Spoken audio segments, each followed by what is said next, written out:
Hello, everyone. Welcome back to Kudlow. I'm Larry Kudlow. So, as we've said time and again, does anybody in their right mind believe that with an economic boom, a jobs boom, a consumer boom, an inflation boom, a stock market boom, that the right fiscal policy is to spend another $6 trillion? Does anybody really believe that? And does anybody in their right mind actually believe that with a $3 trillion tax hike, we're really going to tax our way into prosperity? Kind of begs credulity. And in fact, as we'll discuss later in the show, Biden's plunging polls show that ordinary voters have a much better grip on reality than the Biden administration does. Now, among many fiscal sins, President Biden is launching the first major tax hike on capital investment in 50 years. It'll be taxing top income earners, capital gains, dividends, corporations, small businesses, and estates. In other words, his so-called tax the rich, income redistribution, progressive left policies are really hell-bent on assaulting the geese that lay the golden eggs. Again, we've seen nothing like this in a half a century. So what we'll have is more and more spending with monetary support from the Fed to boost demand, along with higher tax rates on investments and success to choke off supply. Now, I don't honestly know if today's inflation problem is temporary or permanent. We'll see. Right now, it is what it is, and it's not good. But I can guarantee you, if Mr. Biden's high tax, high spend, high regulate policies are legislated in the reconciliation package, then today's inflation will become permanent, and it will become permanently worse. The Bidens are determined to reverse President Trump's policies of lower taxes, minimal regulations, and energy independence. And parenthetically, Mr. Trump did not beg OPEC to produce more oil. Instead, he opened the door to American oil production with more than ample energy supplies at low cost. The results of Trump's policies: record low unemployment, very low inflation, and lower poverty, reduced inequality, and a steady king dollar. So, let's get to the main point this evening.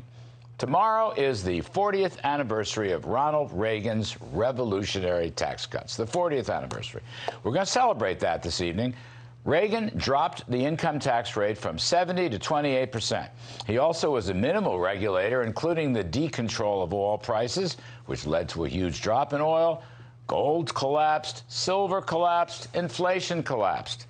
Working with Fed Chair Paul Volcker, their combined economic policy was basically low taxes and a steady, strong, reliable king dollar.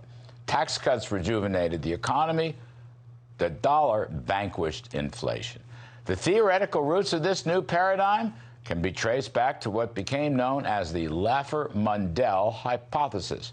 Robert Mundell, the late Bob Mundell, was a Nobel Prize winner. And from that came the Laffer curve, a.k.a. lower tax rates generating higher revenues through both faster economic growth and less tax avoidance. Now, if this all sounds like the direct opposite of Biden policies, well, you would be right.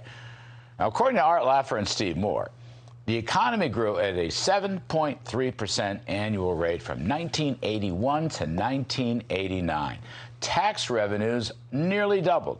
The share of taxes paid by the richest 1% rose from 19% to 26% under Reagan, and later grew on to 40%. The stock market stood at roughly 1,000 in those days, and it rose 12-fold under Reagan. Today, the Dow Jones is well over 35,000, which is roughly a 35-fold increase. Basically, Reagan's tax cuts launched a 3-decade-long prosperity cycle. And from late 1982 all the way through 2007, it's a 25-year period, the economy grew at a 3.4% at an annual rate. Economists said it couldn't be done, but it was done.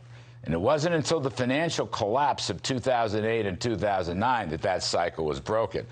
And by the way, that was caused by regulatory, financial, and huge monetary mistakes. Reagan's low-tax regime not only was not to blame, it actually remains in place even today. And even after the recovery weakening overregulation by President Obama, President Trump restored prosperity by slashing taxes and regulations, thereby successfully following the Reagan playbook. So I'll be moderating a Reaganite panel later today over at the Heritage Foundation. And on the show this evening, we're going to have our own panel of Reaganites. Art Laffer, Steve Moore, Steve Forbes, and yours truly. In fact, yours truly is one of the few blessed with the opportunity to serve both Reagan and Trump. I'm just going to call it a great honor and lots of fun. And to sum it all up, what we're trying to do this evening is show you, in economic terms, there's a right way and a wrong way.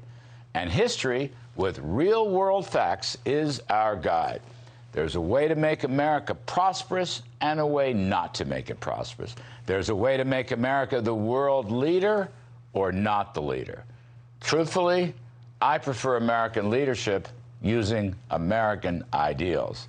I like seeing this country remaining the great city on the hill. Hey, Sean Hannity here. Hey, click here to subscribe to Fox News YouTube page and catch our hottest interviews and most compelling analysis. You will not get it anywhere else.